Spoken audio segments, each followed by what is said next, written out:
I'm Mindy Turner with New Mexico State University Cooperative Extension Service, your Curry County Family and Consumer Science Agent.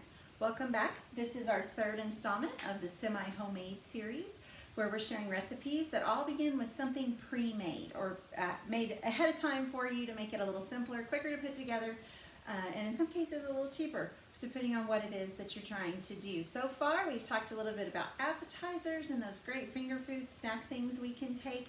We've talked about our main dishes, things we can put together for our family, take to a potluck, or maybe even just pass along to another family or a neighbor that might need something special to have at this point in time, just that they can share with their own families.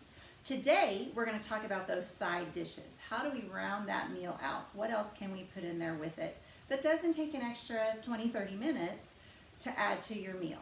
Things that can be cooked right along with your main dish as you're putting that together, or again, things that can be added to a meal at a potluck or taken along to give to a friend. So with that, let's get right on to what we have. All of these recipes, again, are included in our newsletter. If you'd like to sign up to receive our Family and Consumer Science newsletter, you can go to our website, curryextension.nmsu.edu. Click on Family Health and Wellness. From there, there's a link where you can go in and sign up to either receive it by email or hard copy in the mail. We do still send things out through the mail. Or you can always call the Curry County Extension Office and we'll be glad to add you to that list as well. So today, as I mentioned, we're going to talk a little bit about side dishes. What makes a really great side dish? Well, one of the things that I think most of us would agree on is the flavor. Adding those flavors in there to bring out something special. Whether over having just a plain salad that we're going to have, we want some extra seasoning, extra spice, whatever those taste buds are that you like the best. So we're going to start off, we're going to make our own Italian dressing. Now we've been talking, a lot of the pre-made stuff that we purchase, we have to be really careful about the sodium content, particularly if we're using multiple pre-made items together. And when we put some of our own base things together, we have a little more control over the sugar content, the sodium content, things like that. As well as being able to put our money to having more bulk of something as opposed to buying one package. So we're going to start off with a very simple Italian dressing. And actually I'm going to start you off with what we would do as just the Italian seasoning mix in and of itself that you can use then for several different things. So what I have in here is 1 teaspoon of dried basil, 1 teaspoon of dried parsley, and 1 teaspoon of oregano. So we have all of those things in there together because they were each a teaspoon, a teaspoon, a teaspoon. So that made it pretty simple. Then we're going to have 3/4 of a teaspoon of some garlic powder. Now remember, garlic powder, not garlic salt. It's going to be a big difference in your flavor and your texture when you start putting things together. About 1/2 teaspoon of salt. I think I mentioned before, you can buy a low sodium version of salt. That's a good source of potassium. That's what we like to keep around our house. It still gives you a little bit of salty flavor, but not quite as much of that sodium content that some of us are trying to watch. And then about 1/4 teaspoon of some black pepper. So we're going to pitch that in there. So one of the things you can also add to this, if you like it a little sweeter, take away a little of the tang that we're going to get from the vinegar, you can add honey or a bit of sugar. You're only going to want about 1 teaspoon of either one of those things. If you like it a little sweeter, add a little more. Not so sweet, a little less. For what we're doing today, we're not going to put the sweet part in. You could also add just a little bit of dried Parmesan cheese. So now, actually what we have, if we get all this mixed together, hopefully you can see gorgeous colors, all those greens, dried herbs. It's got that wonderful Italian smell to it that you would have with all of your pasta sauces. So that's right in there mixed together. You can put this in an airtight container like we did our taco seasoning last time and save it and just use it. As a matter of fact, I'm going to show you a zucchini squash, or a spaghetti squash here in a minute that we just sprinkled this seasoning over the top of. But if you want to go ahead and make your dressing, all you're going to need, this is 3/4 of a cup of olive oil, extra virgin if you can get it, but regular will work. Again, it's your preference. Typically what I find is people who grew up in Italian households who have that Italian family background are very particular about their olive oil. Those of us who never really had that, not as much. So consider who you're cooking for when you put things together. So we've got our oil mixed with our spices. And then we're gonna put in, this is a 1/4 cup of a red wine vinegar. You can also use white wine if that's what you have on hand or what you prefer. The white wine vinegar as opposed to the red. We're gonna put in that red. Okay, that made a little change to the color, but it's gonna give it that vinaigrette, right? Because that's what the vinegar is for. So we mix that in with our oil and we have a lovely dressing. You can do this, of course, go ahead and just put it in the jar, tighten your lid on, shake it up really good. This is something that you're gonna have to shake or stir every time you use it because it is an oil and vinegar and it's gonna separate as it sits. Seal it tight, store it in the refrigerator. You can use it for several different dishes and I'm actually going to show you a couple of those. I'm trying to find a good place to sit this out of our way. A couple of different ways that you can use that in just a moment. But along with making our Italian seasoning, the other thing that we see a lot, particularly in our area, is we like ranch. We like ranch dressing. We like those ranchy kind of flavors. So we can also make our own ranch seasoning. We can purchase it. I saw the other day, now they have some that you purchase in an already, just like you do your Parmesan cheese, where you can shake it on there. That is a ranch mix, as well as just the little packets that we've always done to make your own dressing, your own dips, things like that. And that's what this will be perfect for, except you can make your own.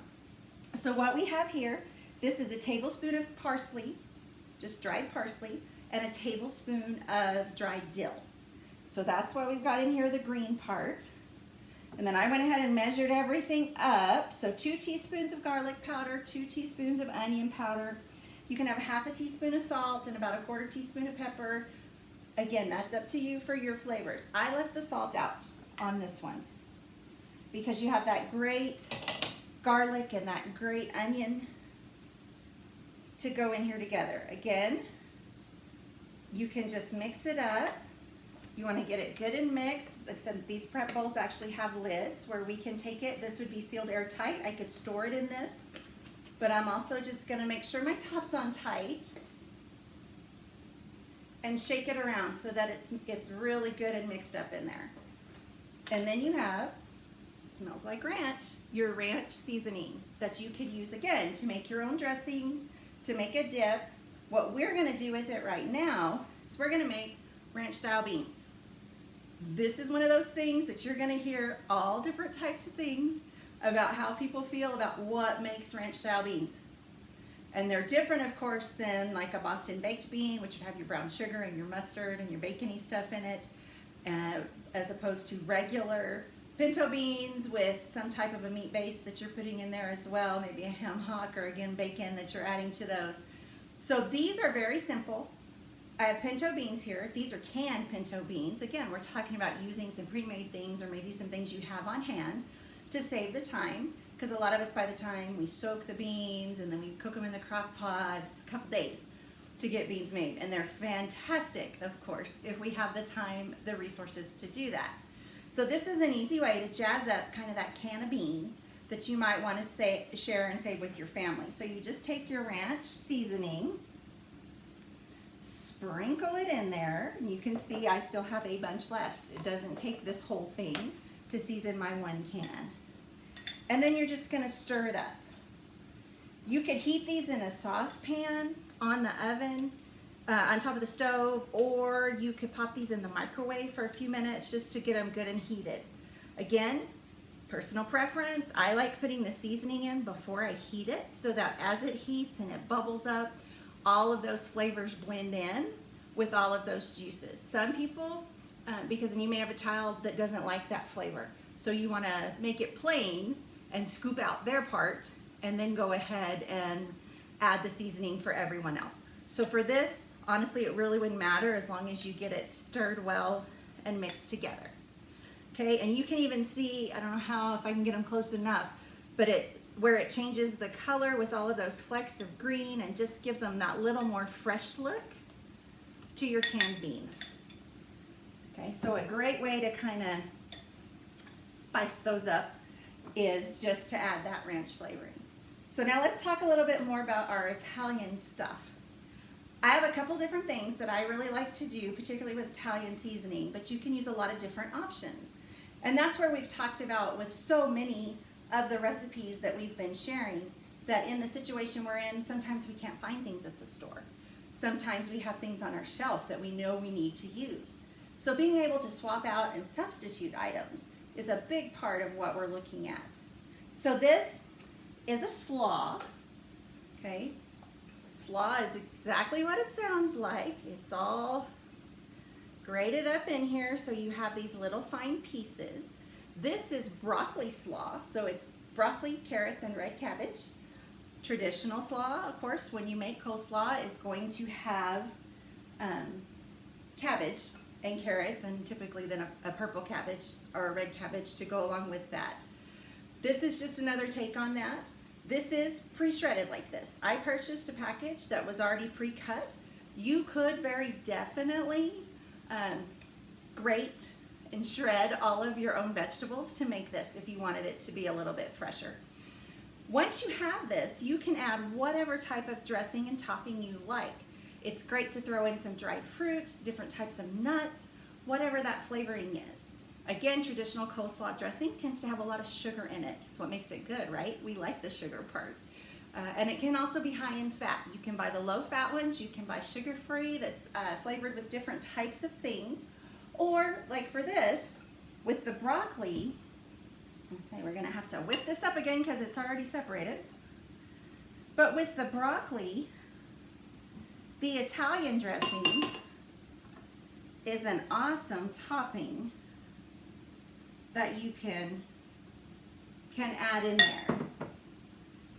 And then we're just gonna toss it around to coat it. I'm not gonna literally toss it because I hate to throw coleslaw around for all of y'all to see. So I tend to get on the floor. But so we're gonna mix it, stir it.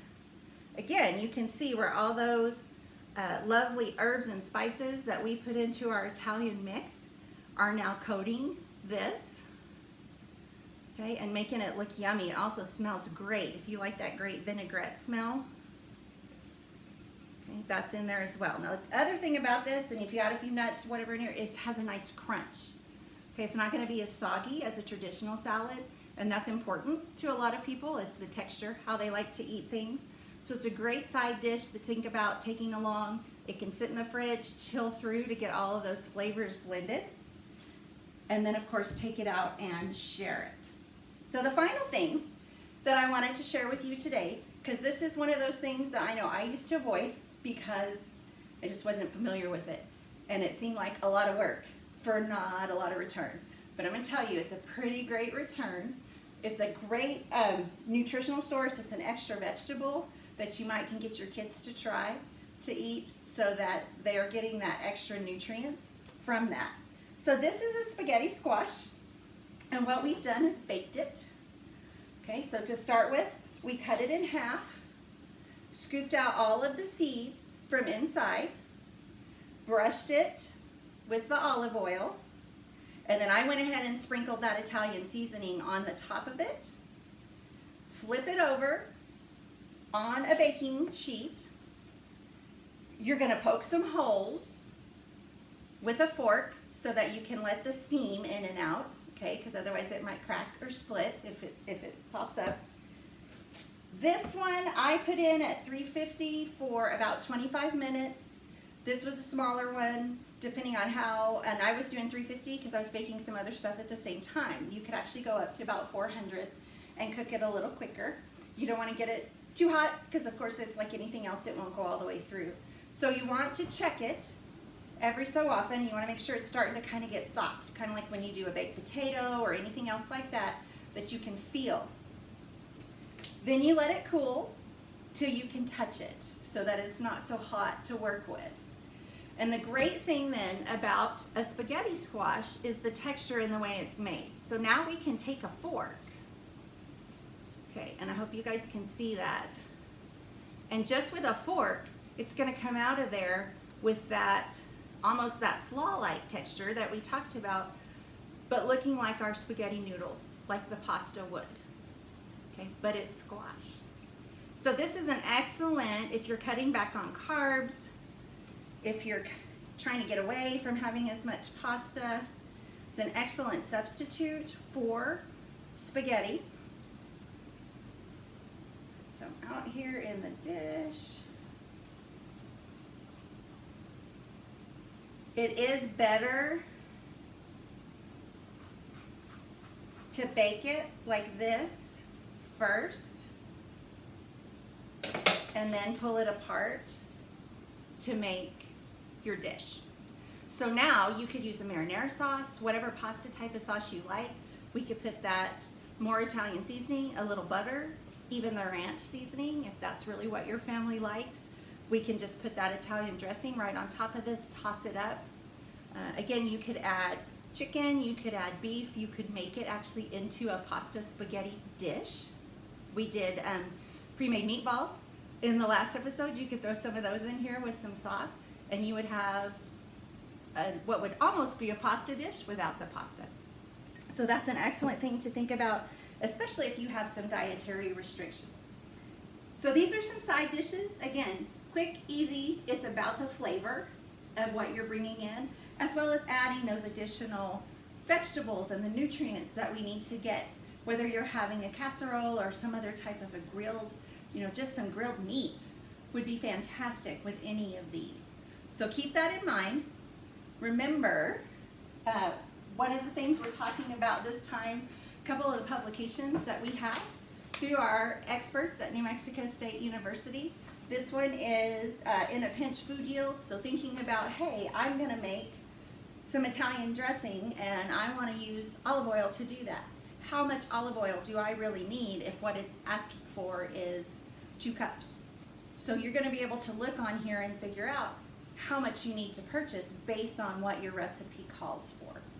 And then again, we're always thinking about how we can save money, what we're spending, what we need to not spend maybe so much on. So this one is related to managing your family's money and how you just get started doing that. What are some of the basic tips and facts that can help us do that, so that when we go to the grocery store and we have a plan as to what we need to purchase and what we're going to use to put together these fantastic semi-homemade meals. Again, I'm Mindy Turner, New Mexico State University, Cooperative Extension Service, Curry County, Family and Consumer Sciences. Check out our website, curryextension.nmsu.edu.